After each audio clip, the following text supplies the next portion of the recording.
এই জয় যেন তরুণদের জয়। ৭১-এর বিজয় দেখেনি এই প্রজন্ম, দেখেছে ২৪-এর। সকাল থেকেই বিজয়ের উচ্ছ্বাসে উল্লাসিত দেশের প্রতিটি প্রান্তে তরুণরা। এই তরুণদের কারণেই দেশে ফিরে এসেছে বিজয়। আপনারা দেখেছেন গত কয়েকদিন ধরে দেশে যে লজ্জাজনক ঘটনাগুলো ঘটেছে, সেই লজ্জাজনক ঘটনার পর এবং গণহত্যার পর আজ তরুণরা বিজয়ের মুখ দেখেছে, বিজয়ের সূর্য দেখেছে। এই মুহূর্তে আমি অবস্থান করছি সিলেটের গোলাপগঞ্জ উপজেলার ঠিক চৌমুহনীর মধ্যভাগে।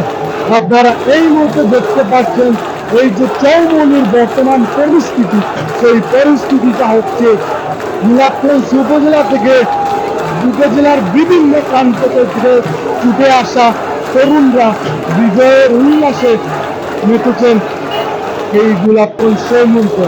এবং যত সময় গড়াচ্ছে ততই জড়ো হচ্ছেন উপজেলার বিভিন্ন দিক থেকে ছুটে আসা তরুণরা। এবং আজ সেই বিজয় তারা পালন করছেন এই গোলাপগঞ্জ চৌমুহনীতে এসে।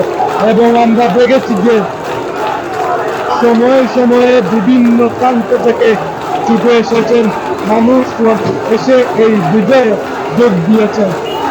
এবং গতকাল যেটি হয়েছে, গতকাল কিন্তু এই যে মানুষ, এই মানুষের মতো ঠিক ব্যতিক্রম নয়।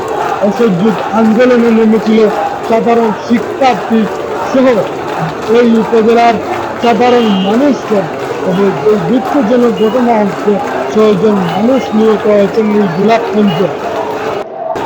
আপনারা হয়তো এই তরুণ প্রজন্ম ভুলে যাবে না, কিন্তু তার পাশাপাশি ভুলবে না এই বিজয়।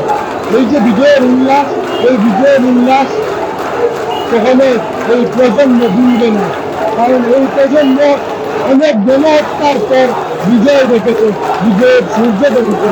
তারা হয়তো ৭১-এর বিজয় দেখেনি, তারা দেখেছে ২৪-এর বিজয়।